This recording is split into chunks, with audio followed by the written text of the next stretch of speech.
This is really going to rattle some feathers, but I think it's very important that we have this conversation. Legalists, just stop. Just stop. Particularly, stop trying to force someone into salvation who doesn't want it. And I don't say that from a standpoint of I don't want more people to come to Christ and get saved, because I do.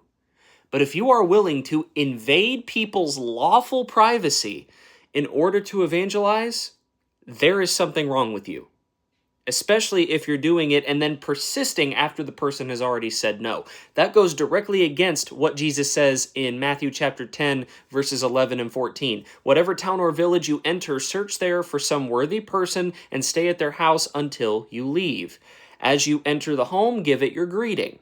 If the home is deserving, let your peace rest on it. If it is not, let your peace return to you. If anyone will not welcome you or listen to your words, leave that home or town and shake the dust off your feet. Notice how he's saying that someone going to someone's home is not for the purpose of trying to forcefully convert them, but rather to lodge while you are in that town so you have a roof over your head when you're not at that town's house of worship to evangelize there. And the person has to be willing to do that for you, let you lodge at their home. Which is why he says find someone worthy. And that doesn't mean go door to door. It means find them out in the town and use your discernment on them. And when someone makes it clear that they have no interest of letting you lodge at their house or being preached to at their house, in this instance, he literally says, pack it up and hit the road, Jack.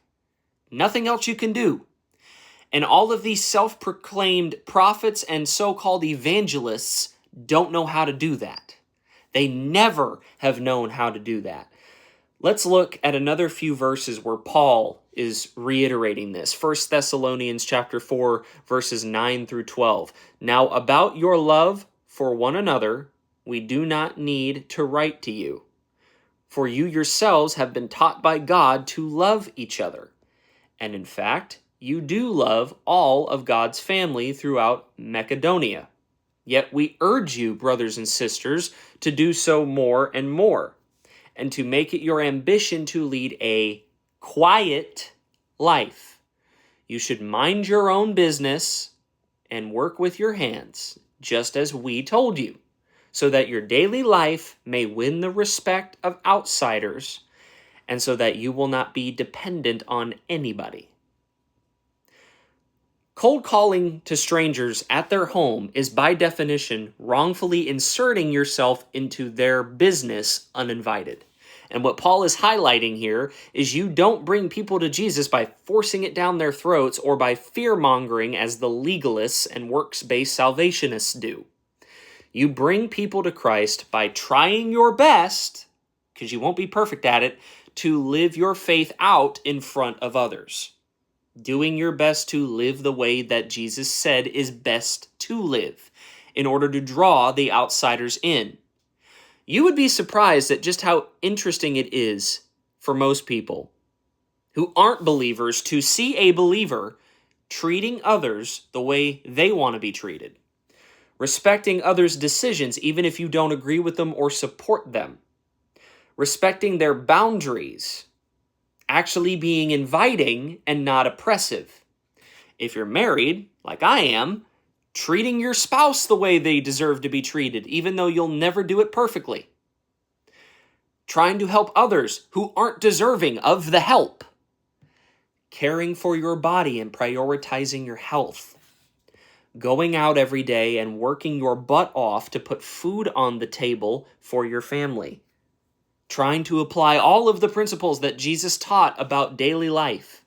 That's how you truly evangelize outside of church gatherings. You try and live the way Jesus taught to the best of your ability. And in turn, you often earn the respect of others who could grow some interest into why you are the way you are. I have had the honor of pointing several people towards Jesus, and most of them now are born again. And I did it exactly as Paul explains it. not by trespassing on someone's property, especially when they have a no solicitor sign, and fear-mongering to them to scare them into getting right with God and shoving Jesus down their throats. You wonder why an enormous portion of the U.S. population specifically feels so oppressed by Christianity.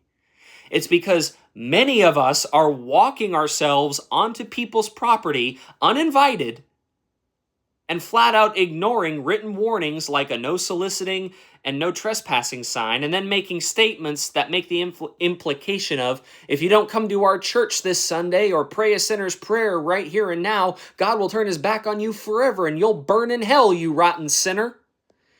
Stop it, legalists. Keep that at the workspace church gatherings or an appropriate public space where you can legally carry out your First Amendment right, if you're here in America. Y'all are so determined to be right, it's ridiculous. It's not your job to overturn people's personal boundaries when it comes to their lawful privacy in order to preach the gospel to them. Paul said it very clearly. You mind your own business and live your faith out in your day-to-day life. You don't start by breaking and entering or trespassing, because that is oppressive. Keep that in your workspace church gatherings, and keep it in the appropriate public spaces for street preaching. Wisdom is demonstrated through humility, self-control, and the careful management of relationships, not forcefulness. If you think otherwise, I'd highly recommend reading through Proverbs 25.